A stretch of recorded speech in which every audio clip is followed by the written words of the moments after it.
ಈ ಆರೋಪ ಪ್ರತ್ಯಾರೋಪಗಳು ಬಿಡಿ, ಪೊಲೀಸರ ತನಿಖೆಯಿಂದಲೇ ಈ ವಿಚಾರಗಳು ಬೆಳಕಿಗೆ ಬರಬೇಕು. ಬಟ್ ಒಂದಂತೂ ಬಹಳ ಸ್ಪಷ್ಟ, ಬಳ್ಳಾರಿ ಭಾಗದಲ್ಲಿ ಬ್ಯಾನರ್ ಕಟ್ಟೋದಕ್ಕೆ ಹೋಗಿ ಇವರಿವರ ವೈಯಕ್ತಿಕ ಇವರಿವರ ರಾಜಕೀಯಕ್ಕೆ ಒಬ್ಬನ ಜೀವ ಬಲಿಯಾಗಿದೆ. ಹಾಗಾದ್ರೆ ಆ ಜೀವ ಬಲಿಯಾಗಿದ್ದು ಯಾರ ಗುಂಡೇಟಿನಿಂದ? ಇದು ಈ ಕ್ಷಣಕ್ಕೂ ಪ್ರಶ್ನೆ ಇದೆ. ಬಳ್ಳಾರಿಯಲ್ಲಿ ಗುಂಡೇಟಿಗೆ ಕೈ ಕಾರ್ಯಕರ್ತ ಬಲಿಯಾಗಿದ್ದಾರೆ. ರಾಜಶೇಖರ್ ಬಲಿಯಾಗಿದ್ದು ಯಾರ ಗುಂಡೇಟಿಗೆ? ಗಾಳಿಯಲ್ಲಿ ಗುಂಡು ಹಾರಿಸಿದ್ದ ಭರತ್ ರೆಡ್ಡಿ ಆಪ್ತನ ಗನ್ಮ್ಯಾನ್. ಹಂಗಾಗಿ ಅವರ ಗುಂಡೇಟಿಗೆ ಬಲಿಯಾದ್ನ.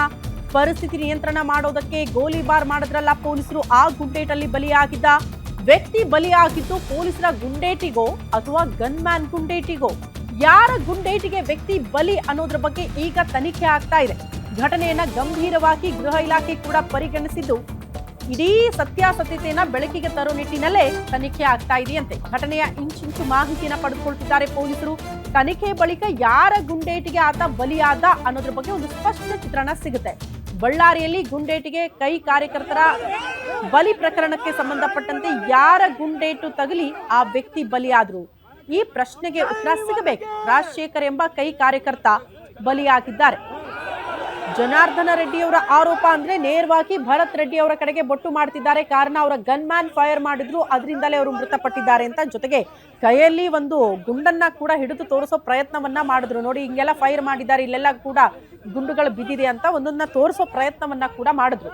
ಹಂಗಾಗಿ ಆ ಗುಂಡೇಟಿನಿಂದ ಅವರು ಬಲಿಯಾಗಿದ್ದ ಅಥವಾ ಪರಿಸ್ಥಿತಿ ಕೈ ಮೀರಿ ಹೋಯ್ತು ಅನ್ನೋ ಕಾರಣಕ್ಕೆ ಈ ಗಾಳಿಯಲ್ಲಿ ಗುಂಡು ಹಾರಿಸೋ ಪ್ರಯತ್ನಗಳಾಯ್ತಲ್ಲ ಪೊಲೀಸರಿಂದ, ಹಂಗಾಗಿ ಆ ಗುಂಡೇಟಿನಿಂದ ಆತ ಮೃತಪಟ್ರ? ಇದು ಪ್ರಶ್ನೆ ಇದೆ. ಹಂಗಾಗಿ ಈ ವಿಚಾರಕ್ಕೆ ಸಂಬಂಧಪಟ್ಟಂತೆ ಪೊಲೀಸರ ತನಿಖೆ ಆಗ್ತಾ ಇದೆ ಅನ್ನೋದ್ರ ಬಗ್ಗೆ ಡೀಟೇಲ್ ಸಿಗ್ತಾ ಇದೆ. ಒಟ್ನಲ್ಲಿ ಗೃಹ ಇಲಾಖೆ ಇಡೀ ಪ್ರಕರಣವನ್ನ ಗಂಭೀರವಾಗಿ ಪರಿಗಣಿಸಿದ್ದು ಇಂಚಿಂಚು ಮಾಹಿತಿಯನ್ನ ಪ್ರಕರಣಕ್ಕೆ ಸಂಬಂಧಪಟ್ಟಂತೆ ಪಡೆದುಕೊಳ್ತಿದ್ದಾರೆ ಅನ್ನೋದ್ರ ಬಗ್ಗೆ ಡೀಟೇಲ್ಸ್ ಇದೆ.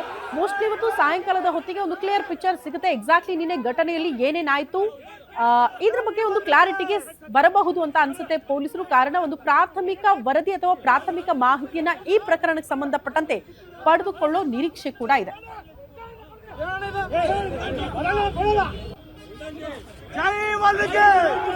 ಜೈ ವಾಲ್ಮೀಕಿ!